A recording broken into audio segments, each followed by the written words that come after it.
Alex and his wife Vanessa desperately wanted a baby, but they couldn't get pregnant.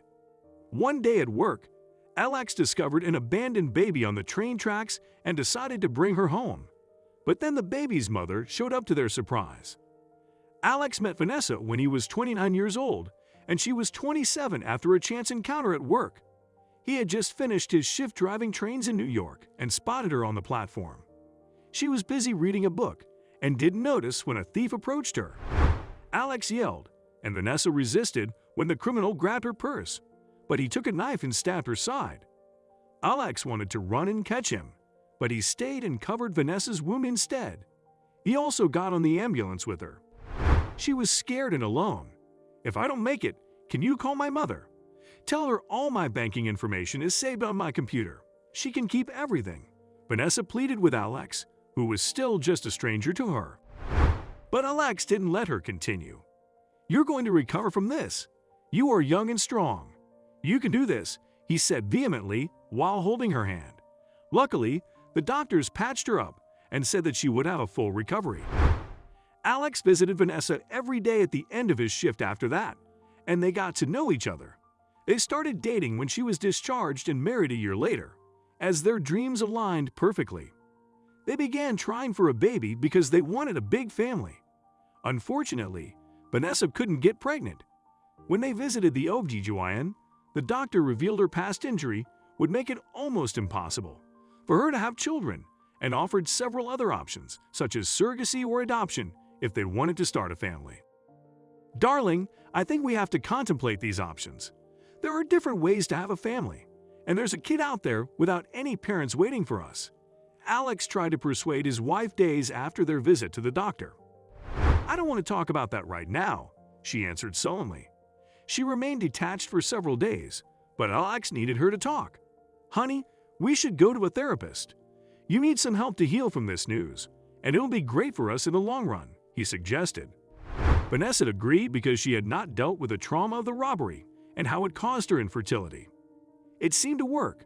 She opened up to the therapist and seemed happier. But one day, Vanessa finally came out with the truth. "The reason I've been so detached is that I think we should get a divorce, and you should find a woman who can give you kids." "What?" Alex shouted unexpectedly. "No way! I don't want another woman. If you don't want children at all, that's fine. But I love you. I want you. You're my wife. We are a family whether we have kids or not." Vanessa smiled and cried in his arms that night. After several more months of therapy, they both settled into a life without kids. Years went by, and their love never wavered. They doted on their nieces and nephews while enjoying their own little family. Alex was 40 years old when everything changed.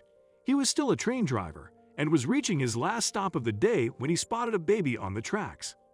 "Oh my God!" he yelled and hit the brakes hard. Luckily, he wasn't going too fast in the first place. People only noticed the baby when they saw how abruptly the train stopped. Alex got out of the locomotive and grabbed the child. It was a girl, around 5 months old. He couldn't believe someone had left their baby in the middle of the train tracks. No one on the platform had any idea where the baby came from. Authorities checked the CCTV and saw a hooded man laying the baby on the rails when no one was looking. But he left promptly, and there was no way to identify him because he didn't buy a train ticket. The police called CPS, which instructed for the baby to be brought to the hospital first. Alex asked what hospital and then went home to pick up Vanessa. She didn't know what was going on but followed him. They got to the hospital and talked with the social worker Janice. "How is the baby?" Alex asked her. Vanessa frowned at him, as she still had no idea what was going on. Janice looked at him and answered, "Oh, the doctors said she'll be fine. Babies are surprisingly sturdy." Alex finally explained to Vanessa what happened at the train station, and she knew why he had brought them there. "Janice, is the baby going to an orphanage? Can we be her foster home instead?" she asked. "Oh, I see. You'll have to take a class, fill out paperwork, and be approved. But it's doable, especially since your husband managed to save that baby by stopping the train on time," Janice answered. She took the baby while the couple made arrangements to bring her home. After 2 weeks of inspections and going to class, Janice signed her approval and gave them the baby. She doesn't have a name, and we have yet to find any registry of her, the social worker revealed. That's okay. We'll call her Miracle in the meantime, Vanessa replied and said goodbye to Janice. For 1 week, they were happy to parent the baby girl. But then the police called and told them that the mother had been found. Vanessa was reluctant.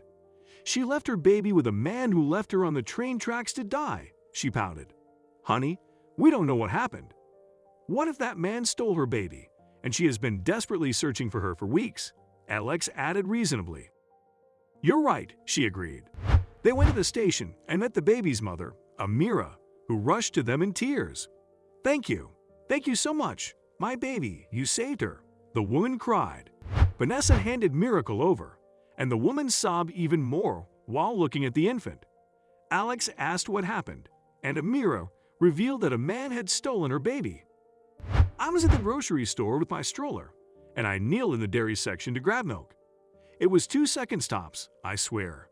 But when I looked back at the stroller, Dahlia was gone. Amira explained through tears. Even the police have no idea what the motive was. Some criminals rarely have a motive. They're just psychos. Her name is Dahlia.